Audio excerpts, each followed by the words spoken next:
Maths science કોર્નરમાં આપ સૌનું ફરીથી સ્વાગત છે. નમસ્તે મિત્રો, આપણે ગયા વિડીયોમાં 8મા ધોરણના ગણિતના 14મું પ્રકરણ અવયવીકરણ છે એના 13 MCQ પ્રશ્નો છે ગણી ગયા છે. આજે આપણે 13 માંથી 12 ગણી ગયા છે, 13 માંથી બાકી છે. તો હવે એક એક પછી એક એક દાખલો જોતા જઈએ. પેલું શું આપેલું છે તો કે x ની 4 ઘાતના છેદમાં 4 x ની 2 ઘાતના છેદમાં 4 ઓછા y ની 2 ઘાતના છેદમાં 9 માટે કયા અવયવો સાચા છે? જો અહીં આ જે દાખલો આપેલો છે ને એ a વર્ગ ઓછા b વર્ગ પ્રકારનો છે. અહીં a બરાબર શું છે તો કે જો અહીં બરાબર લખીશું તો a બરાબર શું થશે? x ના છેદમાં 2 કૌંસ બાર વર્ગ થશે. ઓછાની નિશાની એમને b ની જગ્યાએ શું થશે તો કે y ના છેદમાં 3 કૌંસ બાર વર્ગ. એટલે એકવાર છે આ x ના છેદમાં 2 ઓછા y ના છેદમાં 3, બીજી વાર x ના છેદમાં 2 વત્તા y ના છેદમાં 3 છે આવશે. તો કે જો અહીં બરાબર જોઈએ 4 9 આ તો ઓપ્શન આવશે નહીં. 9 વાળો ઓપ્શન તો એક પણ આવશે નહીં જ. એટલે કે અહીં પણ 9 છે, અહીં પણ 9 છે.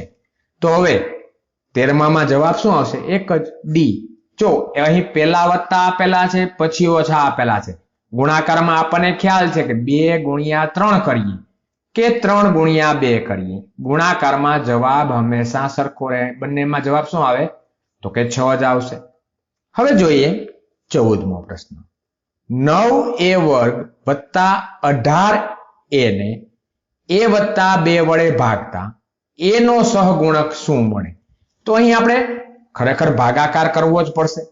કઈ રીતે તો કે જો ભાગાકાર નહીં કરીએ પરંતુ શું કરશું તો કે જો 9a વર્ગ વત્તા 18a છે તો આ બંનેમાંથી સામાન્ય શું મળે તો કે 9a છે. અહીં આપણે બાજુમાં છે એ સાઈડમાં અહીં દાખલો કરીએ. આપણે આ જે 9a વર્ગ વત્તા 18a છે ને એમાંથી 9a આપણે સામાન્ય લઈએ તો શું વધે? a વત્તા 2 વધે. ભાગાકારમાં તો કે a વત્તા 2, a વત્તા 2 ઉડી જાય. તો હવે આ જે a છે એનો સહગુણક શું મળ્યો? શું છે એ સાથે ગુણાકારમાં તો કે 9 છે. તો 14મા પ્રશ્નમાં જવાબ શું આવશે? સી છે એ જવાબ મળશે. જો આ બધા દાખલાઓ છે આપણે એકદમ નિરાતે કરવાના છે, એક પણ સિલી મિસ્ટેક ન થાય એનું આપણે ધ્યાન રાખવાનું છે. 15મો પ્રશ્ન છે કે કયું વિધાન સાચું છે? 4 વિધાન આપેલા છે, 4 માંથી એક જ વિધાન સાચું છે. જો અહીં a વત્તા b કૌંસ બાર વર્ગ છે એટલે કે પેલા પદનો વર્ગ થાય, પેલા પદનો વર્ગ થાય એટલે કે 3 નો વર્ગ 9 થાય. અહીં છે નહીં એટલે કે આ વિધાન ખોટું જ છે. એક એક સ્ટેપ જ જોવા, આપણે વધારે જોવા નથી. અહીં a ઓછા b a ઓછા 8 છે એટલે કે આ ખરેખર x વત્તા a x વત્તા b છે એ પ્રકારના અવયવો છે. એટલે કે a ગુણ્યા a નો વર્ગ થાય.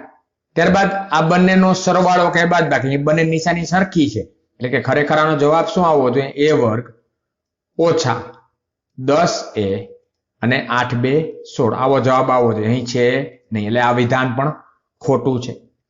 પછીનું આ ત્રીજું વિધાન જોઈએ 3n. જો અહીં n છે એને દરેક વડે ગુણાકાર કરવાનો છે. 3n ગુણ્યા n, 3n વર્ગ અહીં છે. 2 ગુણ્યા n, 2n પણ અહીં છે એટલે કે આ વિધાન સાચું છે. હવે છેલ્લું વિધાન પણ જોઈ લઈએ. જો અહીં વત્તા 8 આવી કોઈ પણ નિત્યસમ છે નહીં એટલે કે આપણો જવાબ શું આવશે? ઓપ્શન બી છે એ આપણો જવાબ મળશે આપણને. પછીનો જોઈએ 16મો. આ રીતના આપણને આપેલું છે. બરાબર શું થશે તો કે m વર્ગ ઓછા n વર્ગ થાય. તો m નું મૂલ્ય શું થાય? જો આ પ્રશ્ન છે એ આપણે ઉકેલવો પડશે. આના બરાબર શું છે તો કે m વર્ગ ઓછા n વર્ગ છે એટલે કે m ઓછા n, m વત્તા n. તો હવે અહીં m ખરેખર શું છે? તો અહીં જો બરાબર ધ્યાનથી જોઈએ આપણે તો કે m વર્ગ ઓછા n વર્ગ ના અવયવો શું થાય તો કે m ઓછા n અને m વત્તા n. એટલે કે n છે એની નિશાની છે એ ફરે છે. તો અહીં તો કે જો બરાબર ધ્યાનથી જોઈએ તો શું મળશે? તો કે જો અહીં 5 છે, એનો મતલબ n છે એની કિંમત 25 જ હશે. તો હવે અહીં આપણને m નું મૂલ્ય પૂછેલું છે કે m ખરેખર શું હોય? તો કે m છે જો અહીં 3 નું મૂલ્ય છે એ અહીં વત્તા છે એકવાર, અહીં એકવાર ઓછા છે. તો m બરાબર શું હોય? જો અહીં નિશાની કેની ફરે છે? તો કે n ની ફરે છે. એટલે કે અહીં 3x ની ફરે એટલે કે n બરાબર શું હોવું જોઈએ? 3x. તો વધ્યું શું? x વર્ગ વત્તા 5 છે. એટલે 16મા પ્રશ્નમાં જવાબ શું આવશે? x વર્ગ વત્તા 5 છે એ જવાબ મળી જશે. 17મો પ્રશ્ન જોઈએ આપણે. ભાગાકાર આપણે કરવાનો છે.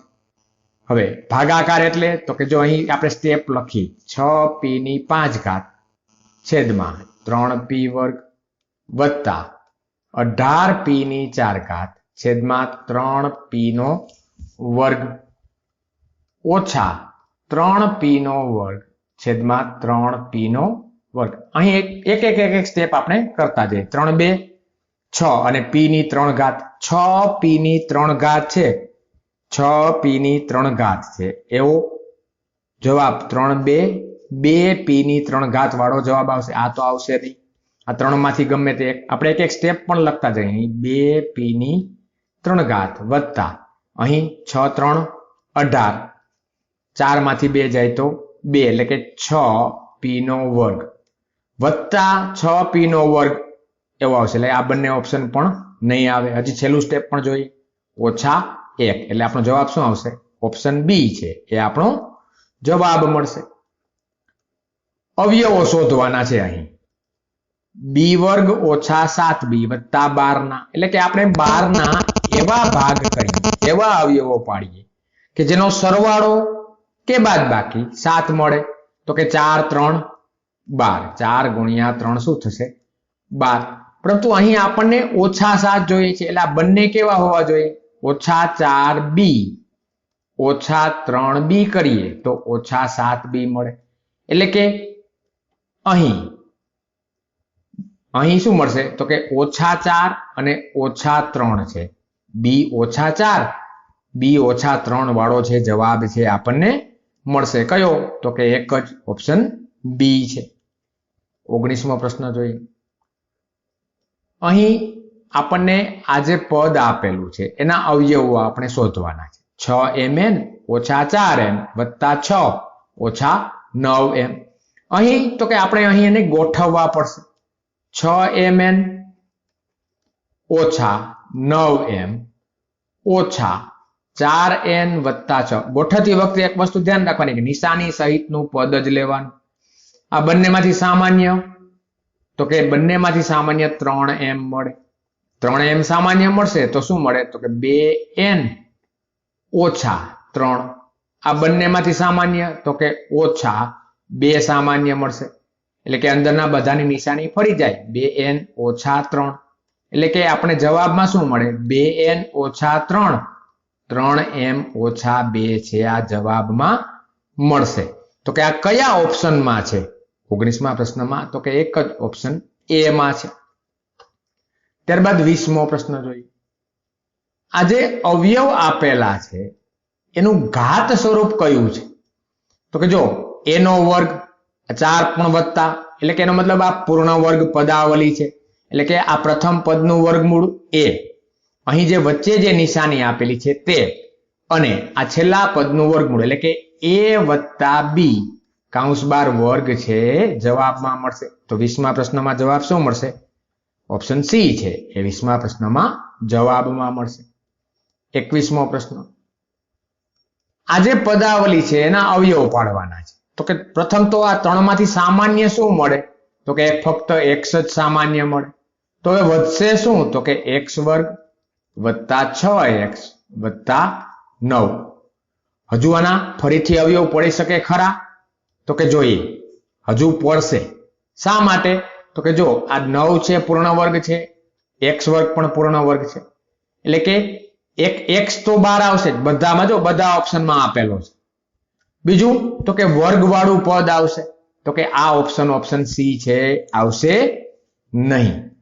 હવે અહીં x તો આવશે જ, અહીં વત્તા છે એટલે વત્તા વાળું પદ આવશે એટલે કે આ પદ આવશે નહીં. આ બંનેમાંથી એક પણ આવે. હવે આ જે ત્રીજું પદ 9 છે તો 9 નું વર્ગમૂળ 3, ઓપ્શન એ છે આપણો જવાબ થઈ જશે. 22મો પ્રશ્ન, અવયવો શોધવાના છે. 2x + 3y કૌંસ બાર વર્ગ. હવે જો આ પૂર્ણાંક પદાવલી છે એટલે આનું વર્ગમૂળ અહીં વત્તા નિશાની છે એટલે વત્તા x + y છે. એ રીતના આપણો જવાબ છે એ મળશે. તો કે 22માં 3x + 4y. જો અહીં અવયવમાં આ રીતે અવયવ નથી આપેલા, આપણે અવયવો પાડવા પડશે આના. તો આના અવયવો જો આપણે પાડીએ, આખો દાખલો કરીશું તો 3x + 4y, 3x + 4y અહીં ઓપ્શનમાં છે, એ જવાબમાં એક પણ આપેલો નથી. ખરેખર શું થાય તો કે 2x + 3y વત્તા x + y કૌંસ બાર વર્ગ. આ રીતના જવાબ મળે એટલે 2x + x 3x, 3y + y 4y એટલે કે 3x + 4y છે એનો વર્ગ અથવા તો એ 2 વાર છે એટલે કે ઓપ્શન ડી છે જવાબમાં મળે. 23મો પ્રશ્ન જોઈએ. અહીં પણ ભાગાકાર કરવાનો છે. અહીં ઓછે વત્તા એક પદ છે એનો ભાગાકાર કરીએ આપણે, જેને કારણે ભૂલ થવાની શક્યતા છે સાવ ઓછી થઈ જાય. 15CAB નો વર્ગ. અહીં જો આ c છે અને c છે એ ઉડી જશે, a અને a ઉડી જશે, આ b અને b પણ ઉડી જશે, ઓછા અને ઓછા ઉડી જશે, ઓછા અને ઓછા પણ ઉડી જશે. હવે અહીં 5 2 10 અને 5 3 15, 3 3 9, 9 જેમાં આવે ને એ ઓપ્શન આવશે. કેમાં આવશે? ઓપ્શન એ છે એ જવાબ મળશે. 24માં ઓછા વાળો ઓપ્શન જ આવશે. અહીં જો શા માટે તો કે ઉપર ધન છે નીચે ઋણ છે એટલે કે 24માં પ્રશ્નમાં સીધો જવાબ કેવો હોય તો ઓપ્શન ડી છે જવાબ મળે. કઈ રીતે તો કે આ z ઉડી જશે, y વર્ગ ઉડી જશે, આ x ની 2 ઘાત અને x ની 3 ઘાત માંથી 2 ઘાત ઉડી જશે. 9 4 36 વત્તે ઓછા 4x છે જવાબ મળશે. આ સાથે છે આ વિડીયો છે અહીં આપણે પૂરો કરીએ છીએ. બાકીના પ્રશ્નો હવે પછીના વિડીયોમાં કરીશું. ત્યાં સુધી આવજો દોસ્તો.